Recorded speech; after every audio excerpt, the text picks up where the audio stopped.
pero bienvenida si es preferente o si es ordinaria. Pero desde tu punto de vista, ¿qué es lo que sí sirve y lo que no en la cuestión electoral, tanto en el INE como en el TRIFE?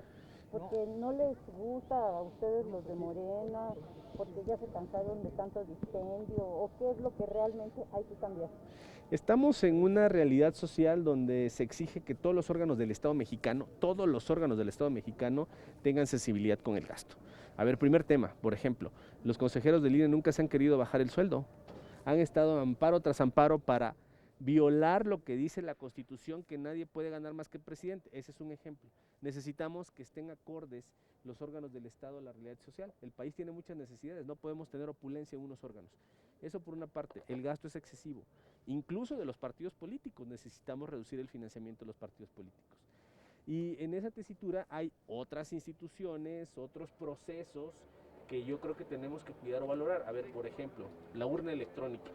¿Vale la pena migrar a la urna electrónica? Pues es algo que tendremos que ponderar y analizar aquí en la Cámara de Diputados, en el Congreso de la Unión, si es necesario ir a esa urna electrónica o debemos de quedarnos con el sistema anterior, que da también mucha confianza porque es un sistema escrito que durante décadas ha venido funcionando.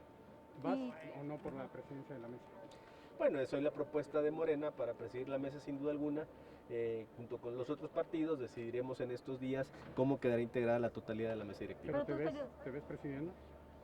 Yo soy una persona que siempre está ante los hechos, esperemos a que sí se dé, confío en que sí podrá ser. ¿Tú estarías a favor de que el INE regresara a manos de la Secretaría de Gobernación como sucedió hasta el 94, cuando se crea el INE que hoy conocemos, el ICE antes?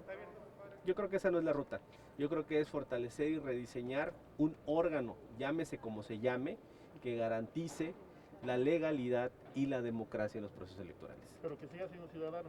Que siga siendo independiente, así es. ¿Cuáles serían los puntos básicos de esta reforma electoral en los cuales Morena pues no cederá, ya que el PRI ya anticipó que van a presentar como su propia contrapropuesta, pero trae ahí algunos otros parámetros que no coinciden específicamente con lo que ha anticipado, digamos, el gobierno federal para la reforma electoral? Yo he visto lo que han hablado los líderes de los partidos sobre la reforma electoral y creo que hay muchas coincidencias.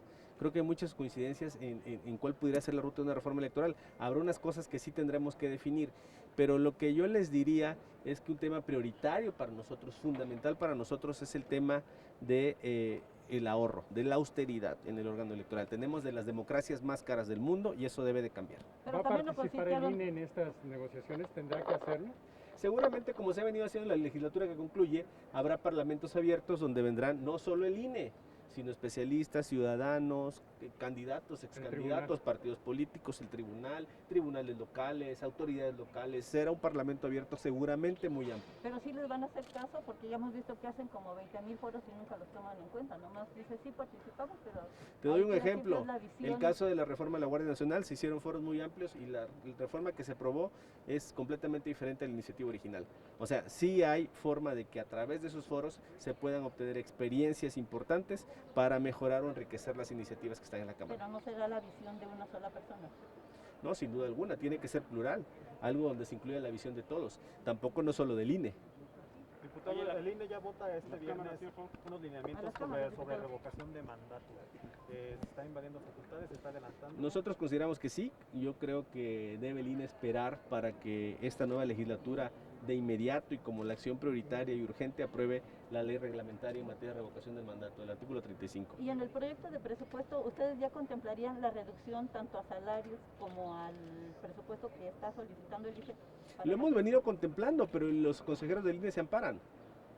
Bueno, pero es que también tú como hacedor de leyes sabes que una ley no es retroactiva y en salarios mucho menos. Pero hay algo que se llama voluntad. Bueno. Y la Constitución es bien clara. Dice, nadie podrá ganar más que el presidente. Solo es un tema de voluntad, decir, al administrativo del INE pongan el sueldo antes de lo que gana el presidente y punto, se acabó. Con eso se resuelve. ¿De voluntad o de caprichos? Porque también ahí hay algo de capricho. Bueno, eso ya será cosa de ellos. ¿No? Eso será ya cosa de ellos, pero la Constitución es clarita, nítida.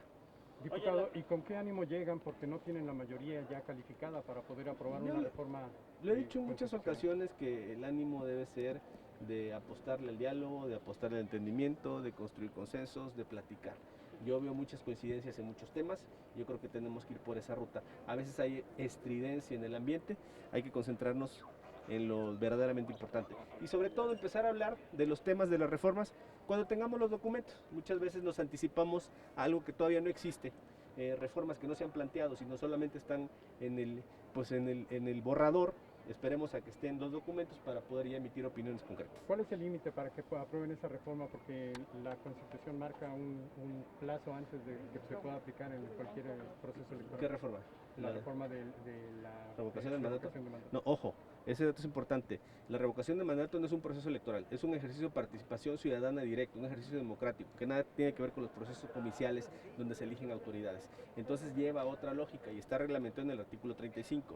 Y el INE y todas las autoridades que están contempladas ahí solo pueden hacer lo que específicamente señala el artículo 35. Diputado, ayer se formalizó ya cómo queda la distribución de diputados de representación proporcional. En su reforma electoral pues también se hablaba de la desaparición de plurinominales. ¿Cómo ven?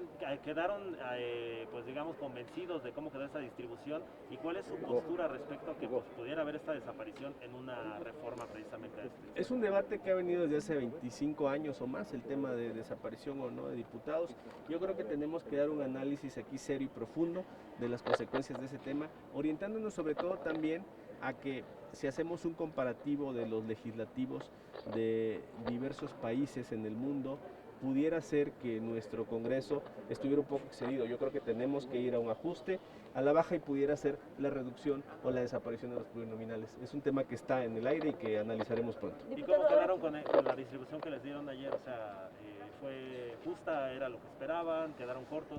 En principio la estamos analizando, en principio no tuvimos ninguna objeción, el plazo para impugnar se vence en 48 horas, ayer acabó la sesión que será 6 de la tarde más o menos, yo estuve ahí presente, el día de hoy tomaremos una definición que en principio parece que se respetaron las reglas y procedimientos para darle a cada quien lo que le corresponde conforme a la votación que obtuvo cada partido. Diputado, ahora que son mayoría, se les olvida que gracias a los plurinominales ustedes como PRD pudieron acceder al Congreso mexicano con pluris, porque no siempre ganaron con las uninominales. Yo creo que no hay que tomar situaciones dogmáticas. Hay muchos países que, por ejemplo, son bipartidistas, tripartidistas.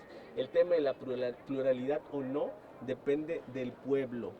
No tomemos un esquema de pluralidad donde más atomizado esté la representación en un órgano legislativo como una fórmula ideal.